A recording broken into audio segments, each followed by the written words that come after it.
bodies hit the floor. Let the bodies hit the floor. Let the bodies hit the floor.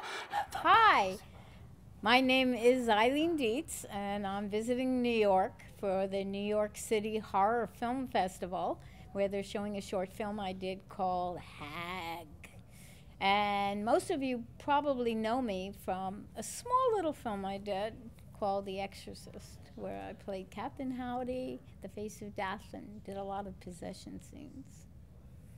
So when the audition notice went out, they needed somebody who was very comfortable putting makeup on for 3.5 or 4 hours. So I brought them some pictures of the myriad, so many films I've done that were all makeup and stuff like that. And then they just had me repeat phrases, and they were all really nice, and that was really it. But then when I got home, I hope you're really going to use me in your film. I love the idea of it. And I want you to know that I don't audition for horror films. But I like the idea of your film so much that I decided to come in and audition for you. People ask me a lot if I care that all I do is horror and thrillers. And no, I'm very happy to be typecast as a horror person. And I also think as I'm getting older, that a lot of times people are writing scripts now, and they're writing a script for an older scream queen. And they say, oh, let's get Eileen Dietz, and she's not going to break the bank and hold us up, so let's get her. And that's why I don't audition for films. My career, I actually had a career before The Exorcist, and I did several films and shows for PBS and a couple soap operas. And then I came into The Exorcist and did The Face of Death. I was made up to look just like Reagan and vomited and abused the cross, as they say, and died at the end. And then just the way things happen, I just started doing only horror films or thrillers to the point that when I shot General Hospital, I played a character in a mental hospital. So it's something that I do. I did Helter Skelter. I played one of the Manson girls. It was just kind of one thing after the other. And now that's all I do. Oh, Dick, as many of you know, probably passed, made his transition this summer. And he was 92, except that he died after he had an accident, broke his hip. So it wasn't that he died of old age. And Dick became a good friend of mine after the years passed.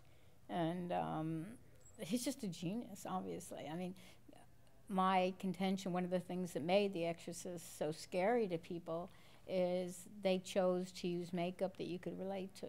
And we actually went through makeup tests with huge eyebrows and teeth and really, really demonic looking.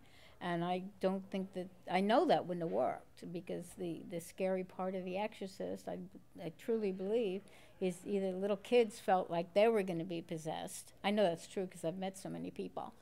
There was a little 5-year-old that his uncle took him to the movie and wasn't supposed to. He said, don't tell anybody you saw The Exorcist. So this poor little kid, 5 years old, thought there was a monster under the bed, but didn't tell anybody for 5 years because he didn't want to throw his uncle under the bus. So, and then the parents that were so scared by it were so afraid they're going to walk into their kid's room and see this thing. But the thing had to look enough like a child to identify with it. So, and Dick was great. He'd always put makeup on looking in the mirror to see what he was doing. So he'd always talk, and he loved telling stories.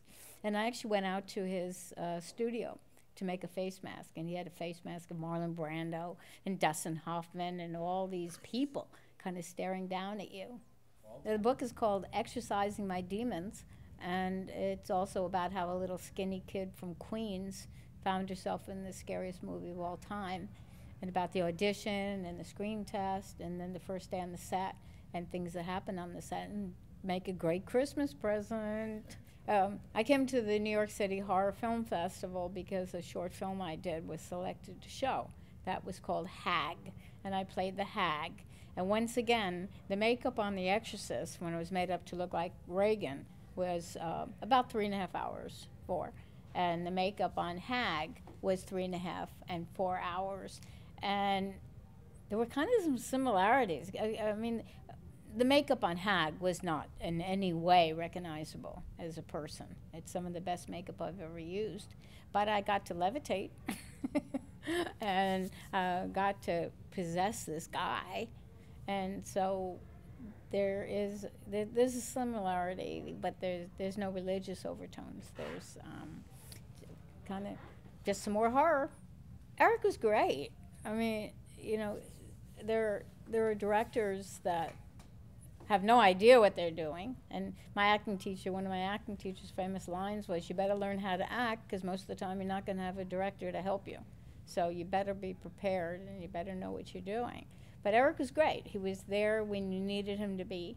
And especially when you're doing something outlandish, you know, like this, you really need to feel secure and know that you're not making a fool of yourself. And he was just there.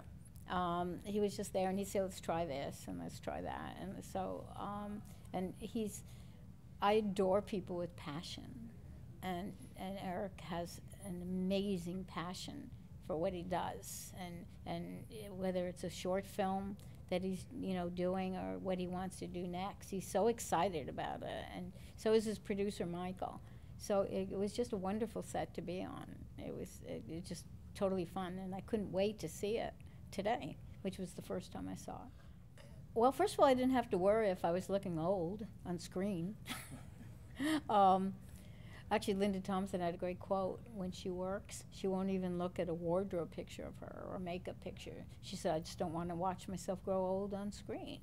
So I didn't have to worry about how I look, and I could just check out the acting. And I thought the film worked really well. I thought all the actors, the other actors in the film were great.